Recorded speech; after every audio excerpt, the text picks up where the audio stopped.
قررت النجمة منى زكي عدم المشاركة في الماراثون الرمضاني المقبل 2024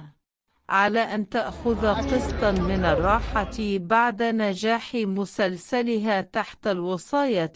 الذي حقق نجاحا كبيرا في السباق الدرامي الرمضاني الماضي 2023. سر غياب منى زكي عن السباق الدرامي الرمضاني المقبل.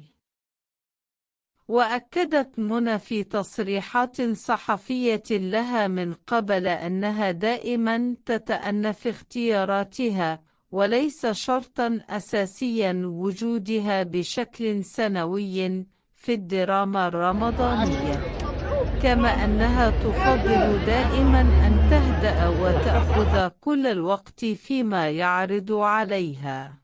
لتقديم عمل درامي متكامل الأركان له إيجابيات ونقش العديد من القضايا يليق بمشوارها وتاريخها الفني كي تحافظ على مكانتها في نظر أولادها وجمهورها، مشيرة إلى أنها لن تقدم مسلسل أقل قوة مناقبله.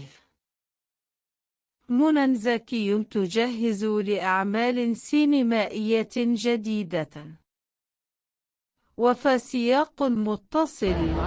تعطي مني تركيزها خلال الفترة الحالية لعودتها إلى عالم السينما، خاصة أنها تعاقدت مؤخرا على بطولة فيلمين. الأول فيلم لعب عيالي بقيادة المخرج طارق العريان،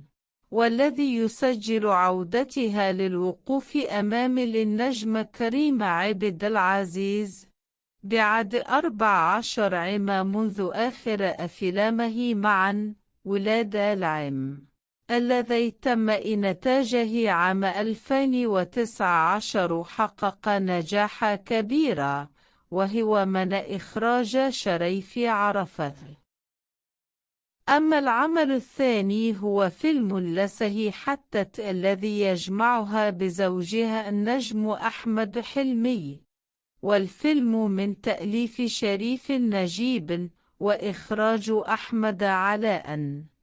ويسجل عودتهما للوقوف معا في السينما بعد عدة نجاحات قدمها الثنائي معا، كان آخرها فيلم 18 يوما الذي تم إنتاجها عام 2011 وشارك فيه بطولتها مجموعة كبيرة من النجوم والفنانين منهم أياد النصار وسلوى محمد علي وناهد الأسبعي، والفيلم من تأليف وإخراج شريف عرفة. منى زكي تنتظر عرض فيلم السرب، كما تنتظر منى زكي طرح فيلم السرب بدور العرض السينمائية، والذي يعد من أضخم الأعمال السينمائية في السنوات الأخيرة،